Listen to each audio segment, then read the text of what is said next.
This is Mike Wilson, I'm a terrorism analyst. Today we're going to go over weapons handling and weapons safety, and one practical application. This is not going to take very long.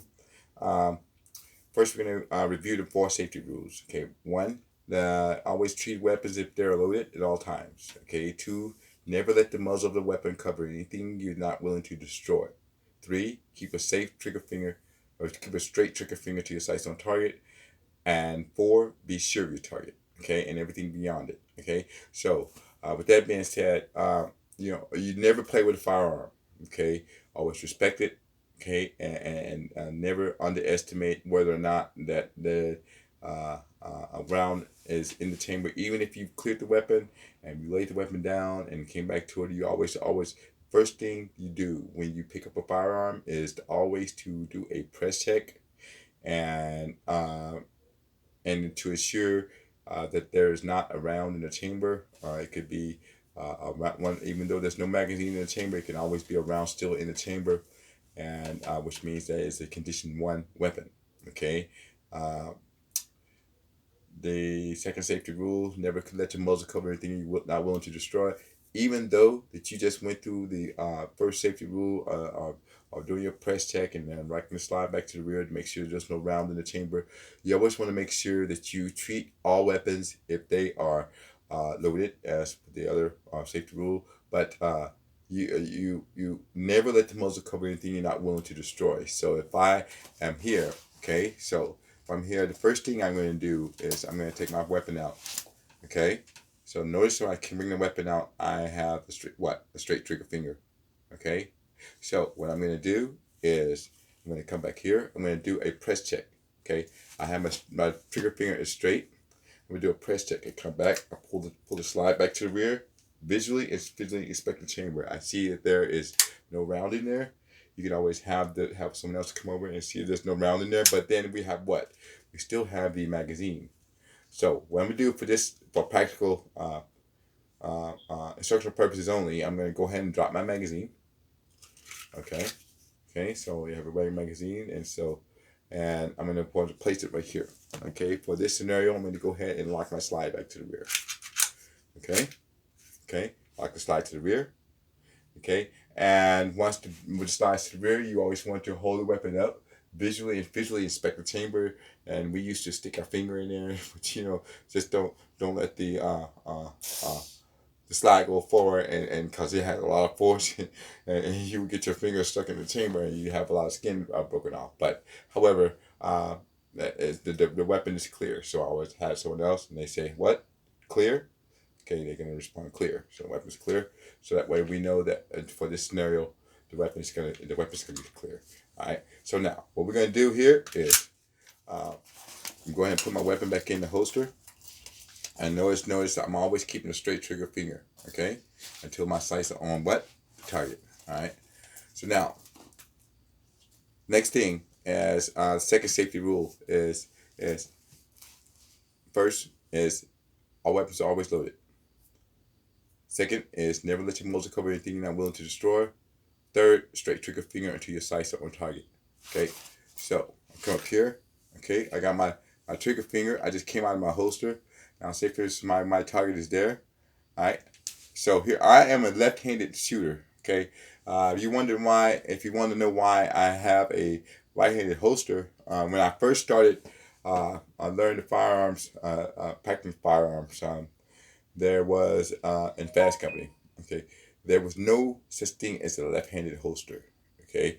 So what happened was we had to kind of implement a way of training the left-handed shooters on how to use a right-handed holster, because there was no left-handed holsters for the 45. There is not one today, but since though just out of habit, I am utilizing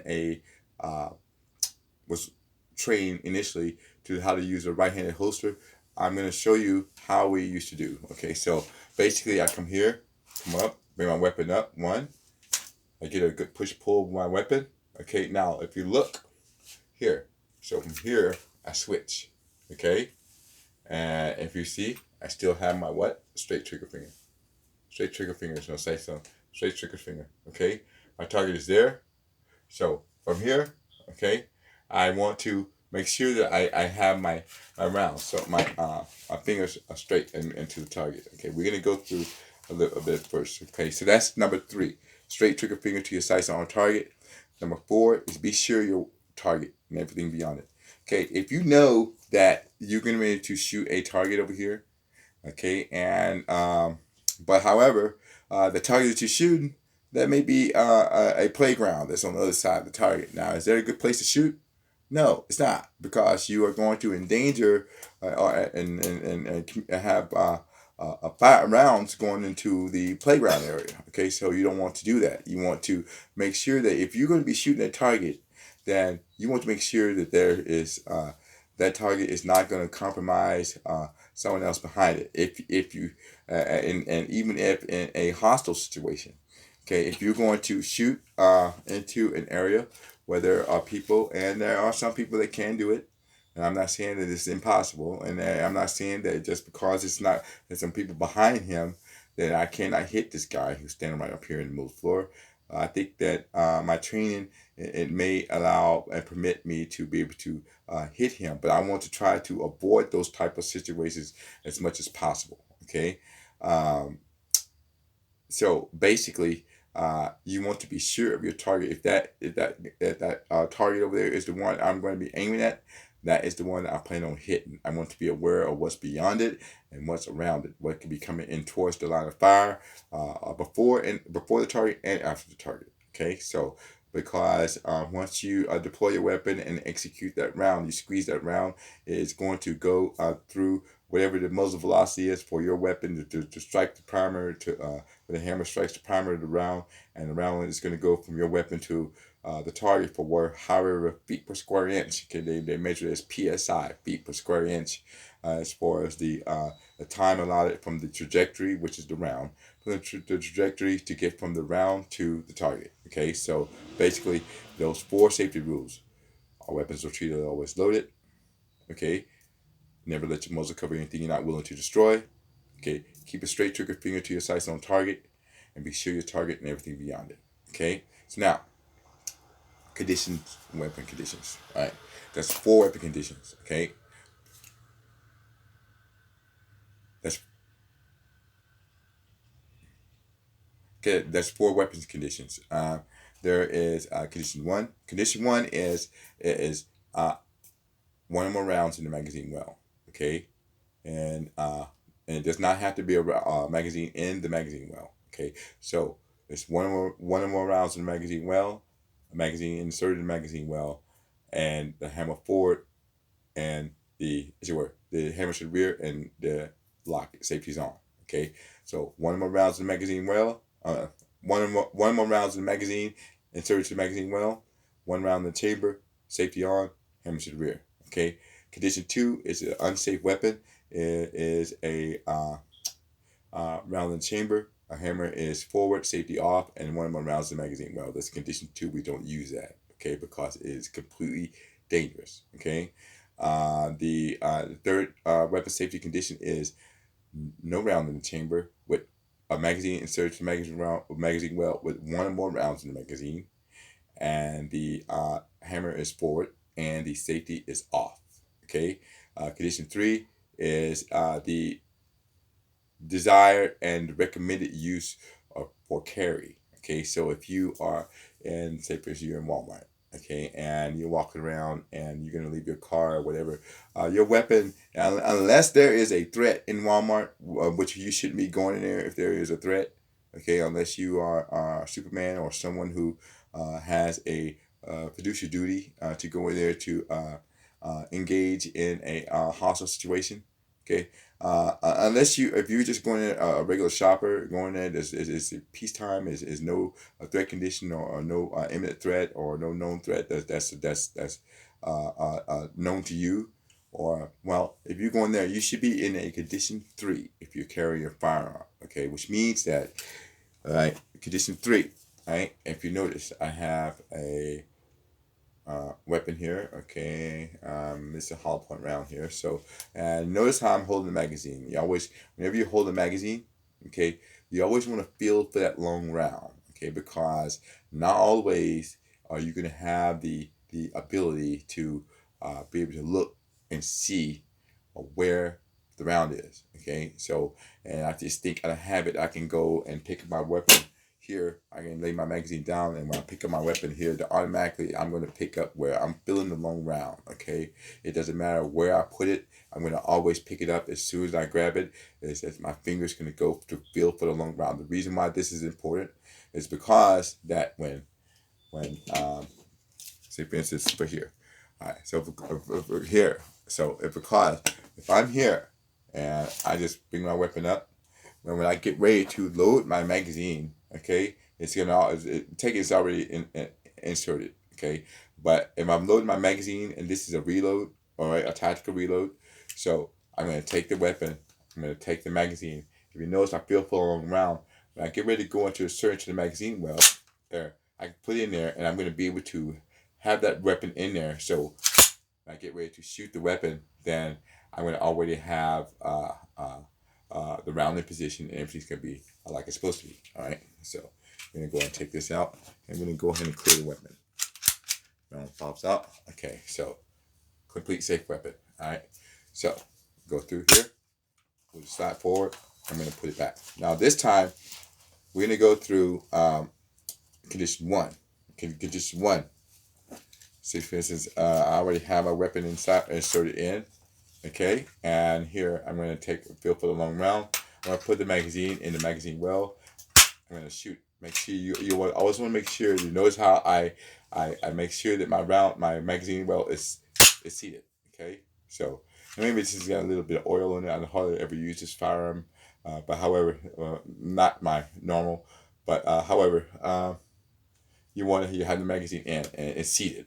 All right, you want to have the magazine seated. So that way that if you get ready to chamber around, you don't put yourself in a position where you're going to have what you could call a double feed or a stovepipe. Okay, a double feed is where two rounds actually try to fit into the chamber at the same time.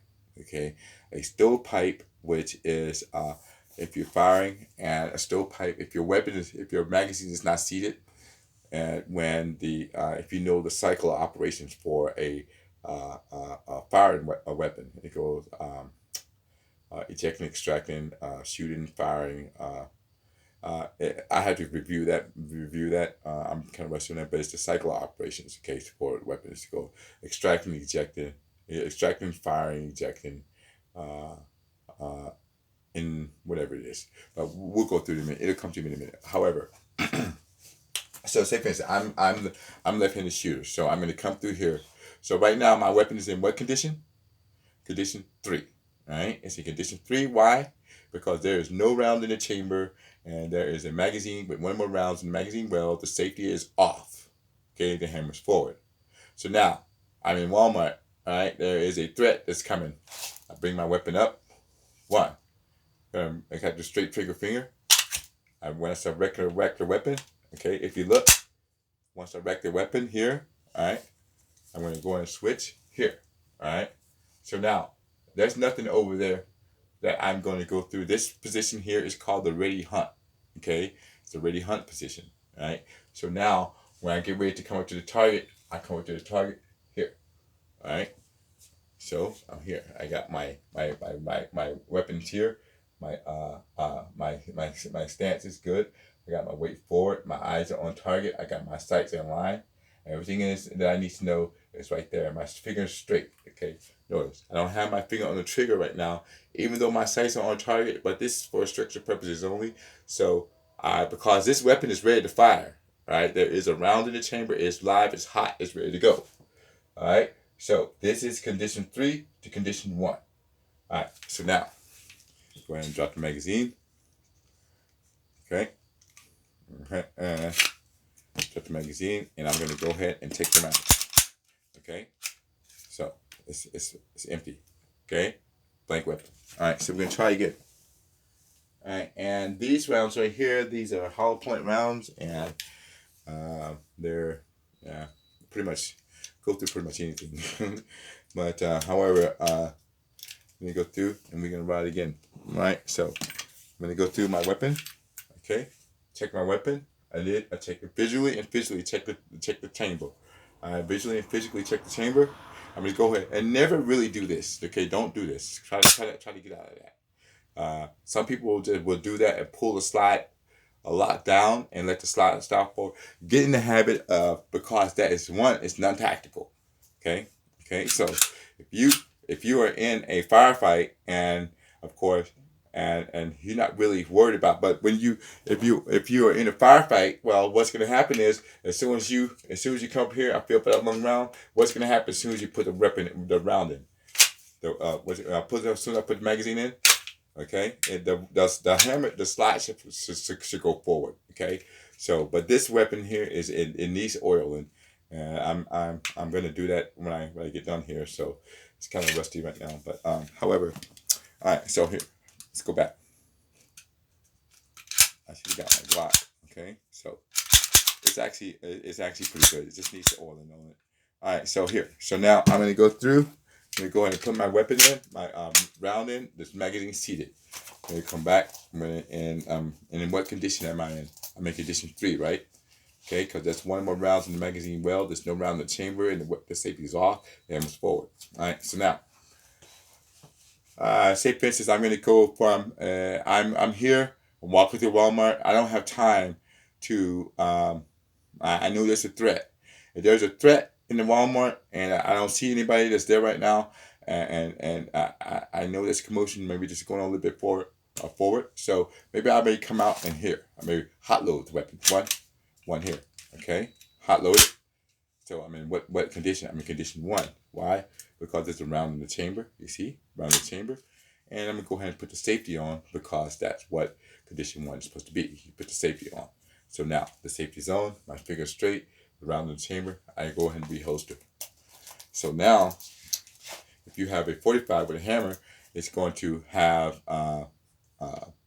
it's going to be to rear right now. All right, so now what I do is, if I'm going to come from condition 1 to go to condition 3, all right, I'm going to go ahead and pull the weapon out.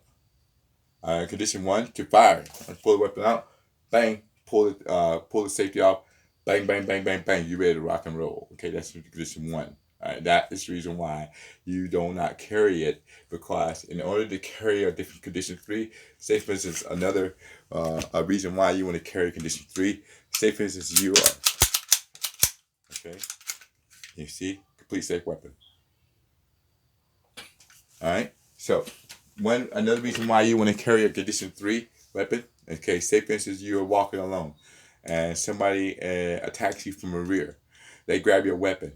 What's the first thing they're gonna want to do? They're gonna grab the weapon, and more than likely, if they're gonna use the weapon against you, they're gonna try to fire it. But they're not gonna know what condition the weapon's in, which means that you're gonna have an opportunity to retrieve your weapon. You're gonna have the opportunity to retrieve your weapon because because it's your weapon, that you got a split second to engage him, because he has to go through one more step just to fire that weapon. Okay, and that could be the difference. If he's holding the weapon at you, maybe cooperating for a few minutes, and then bang, you on him.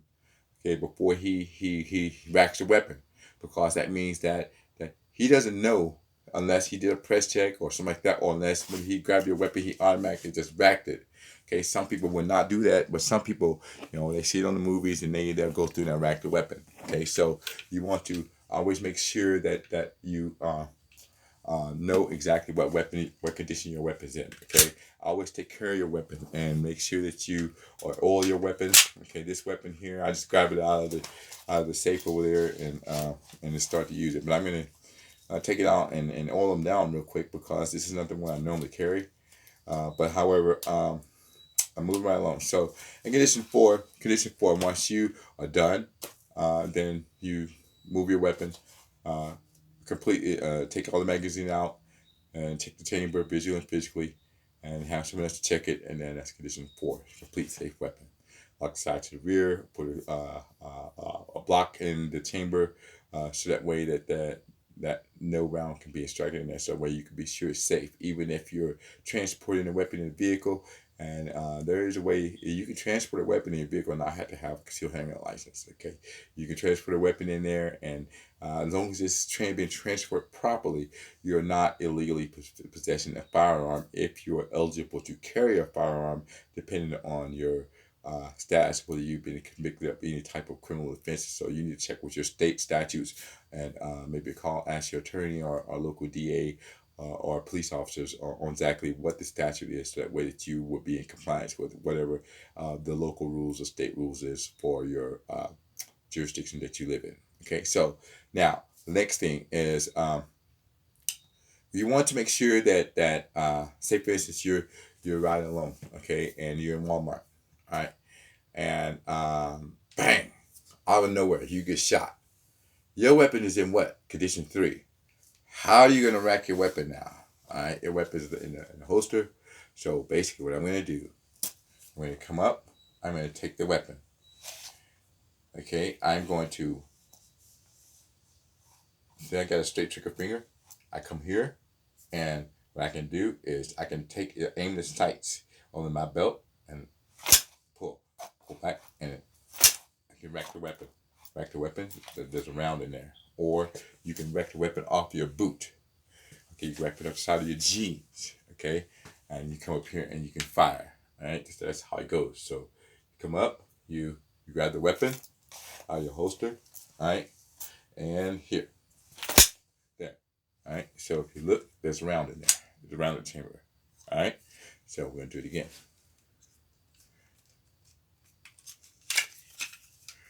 All right. All right, so now. All right. All right, so now, if your weapon is lubed, then you shouldn't have any problem. Okay, reckon. Okay, so now, here, watch. Here, the record, take the round, here. Straight trigger finger. I'm going to aim at the sights on my belt loop, here. Okay, there. Okay, okay, the belt loop here. Okay, but you're going to have to get it down some kind of way. There, get it there, belt loop. There, and then you can ready to fire. All right, so the round is in the chamber. All right, and then you're ready to fire. Now, say for instance, we'll go back to condition 4.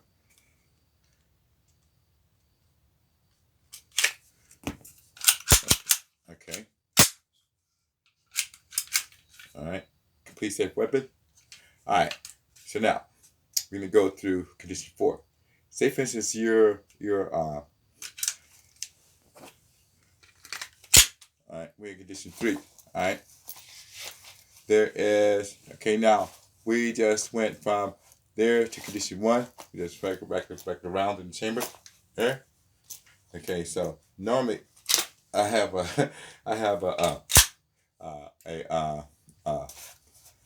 real soft belt on here right now, but you can always rack it off your shoe or your boot. Okay, and you come with the fire. All right, so say for instance you're firing, boom, boom, boom, boom, boom. All right, so you go dry. So how you change the magazine? All right, so for one, I'm gonna master magazine release. Okay, master magazine release. I'm gonna make sure that, okay, I'm using my no fire magazine release. I'm here. Take the magazine release. I can drop it in the chair like this. Okay, okay, okay. So it's there. Drop the magazine. Turn it upside down. Turn it upside down. Put it in your knee, okay? Put it upside down.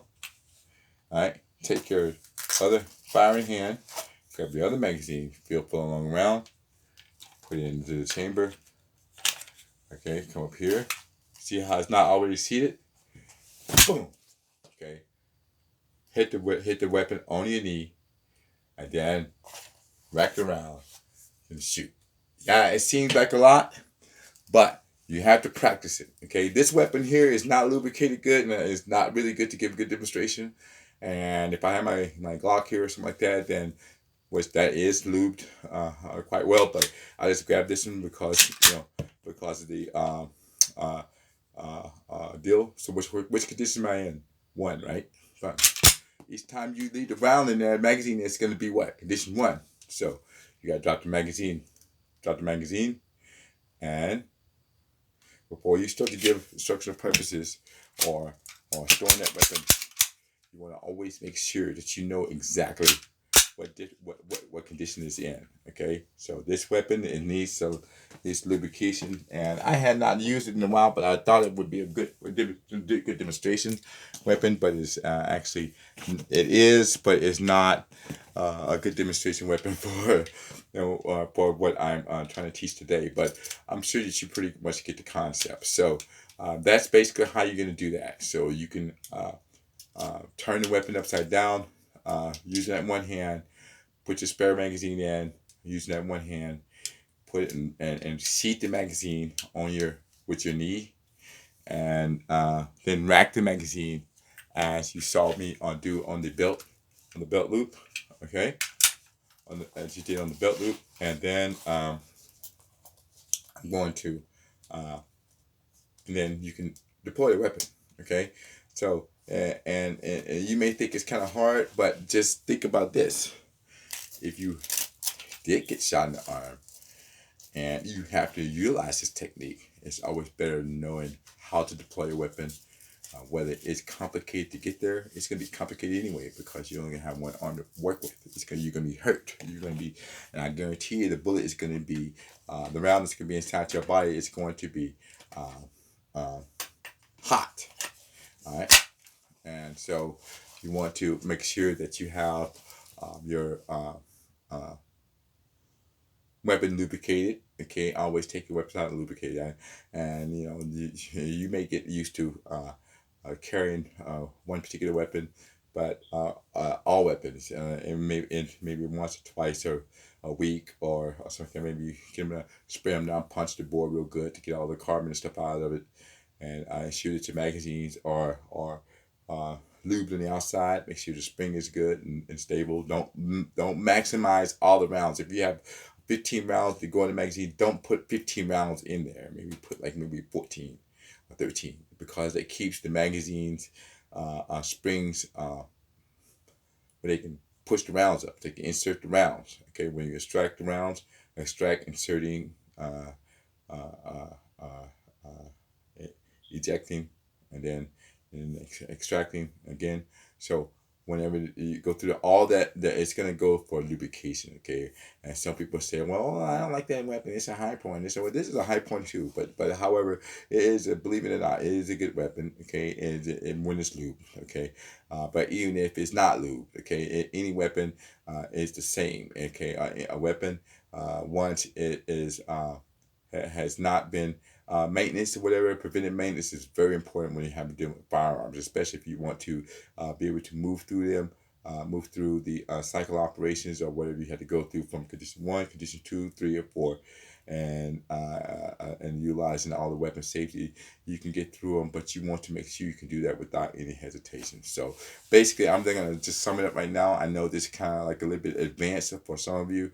There are some other things that I can show you, but however, once I do, when I do decide to show those, and if I decide to show those, if they are something good for the public to see, and I can get through, if I can get through this here without a lot of backlash and say, here's a bad demonstration, your weapon is dirty, and it's not even rusty, whatever. This is just a weapon that I had there, and I just grabbed it because it had a shoulder holster, and the other one I used, it has my rig. And so I want to use this one because the average person, so most people have these side holsters. They don't have the rig shoulder holsters that goes underneath your coat and all that kind of stuff. So that's the reason why I use this weapon. Okay, so other than that, the other weapon is fully lubricated. I can assure you that it is not. It is very easy to rack, and it is very well lubed, and it is very proficient at what I need to do, and everything that I just showed you, I can do it without a problem, and we go through it just fine. Okay, so but the other side of this, it's good to see that how difficult a person is. I'm not saying that I'm an expert, but I'm saying is that if I have complications such as these during the demonstration and the weapon is not lubricated, then if you're not used to using the weapon or have the hands-on experience of using the use of a firearm, as some may have who give demonstrations such as Jeff Cooper or any other a person, maybe a gun site ranch in Arizona or something like that, then you will know that you want to make sure that weapons preventive maintenance is always the key importance, because that could be the difference between your weapon jamming and costing you your life. Okay, so take all that into account, and good night. And I'm going to wish everyone well, and pass this video along, and give it a like if you thought it was helpful, or if you have any comments, just comment on it, and I'll be glad to respond to it accordingly. Thank you for watching. Bye.